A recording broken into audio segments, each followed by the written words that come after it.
There we go. How does video work again?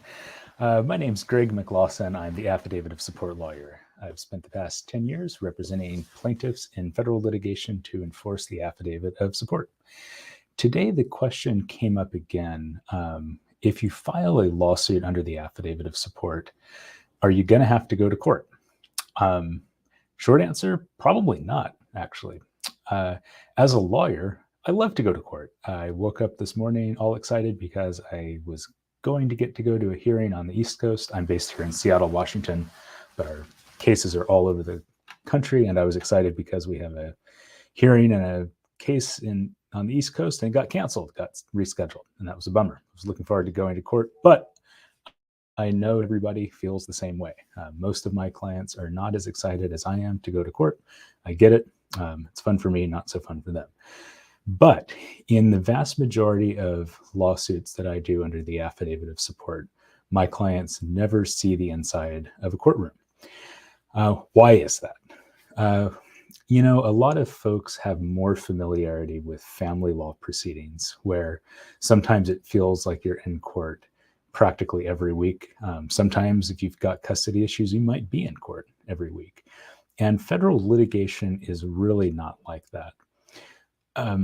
First of all, most federal litigation and Affidavit of Support lawsuits are no exception to this. Most federal claims get resolved outside of court, and that's a good thing.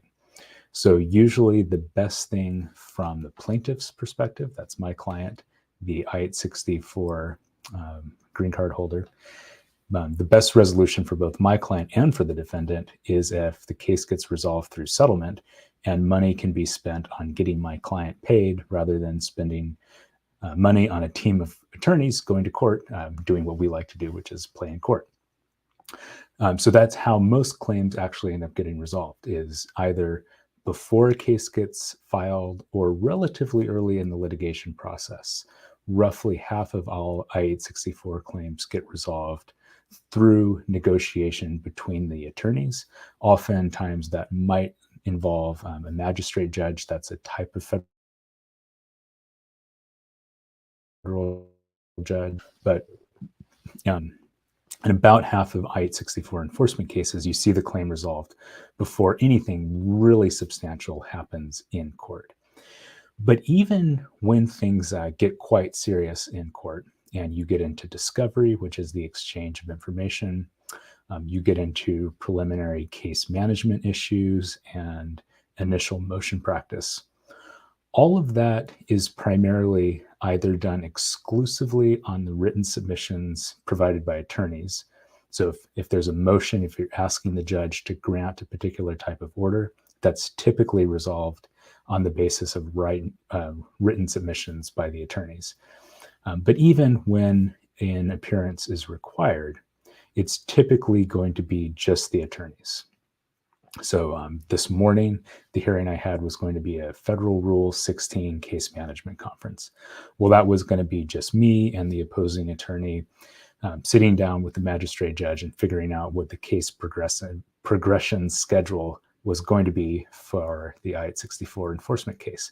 Hopefully I would have been able to speak properly at the conference. Obviously I can't do it right now for whatever reason. But again, that's just me and the other attorney sitting down with the judge, figuring out basic case management issues. And even when you have a serious matter like a motion for summary judgment, which potentially, speaking is not working today, motions for summary judgment which resolve the full outcome of a case.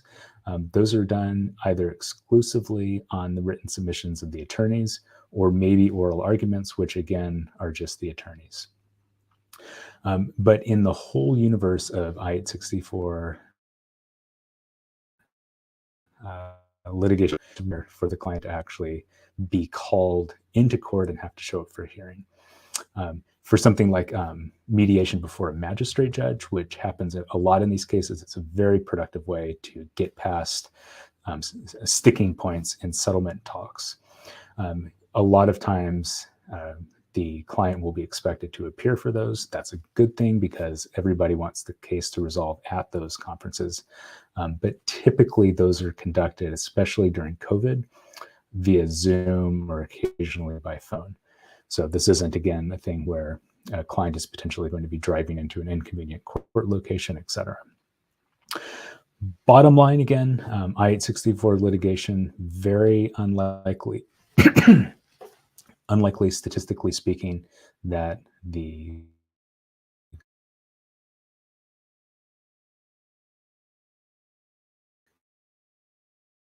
plaintiff, my camera seems to have gone. That's a sign from the internet gods I have booked enough. So that's the bottom line. Unlikely that you, as an I-864 plaintiff, are going to end up in court. Maybe a little bit. Obviously, if you are bringing a federal lawsuit, you better be prepared to do what's required to move that along in the litigation cycle, which could involve you going to court. But if we're trying to think about what is really going to happen in your case, you're not going to be in court very often. If you got questions about I-864 enforcement, you've come to the right place. Drop them in the comments. I will answer them there. If you would like a confidential case assessment anywhere in the United States or elsewhere, feel free to contact me on the website. We do free Zoom consultations all across the United States and around the world. Sometimes we get somebody from outside of the US. Hope that's helpful. Have a lovely week, everyone.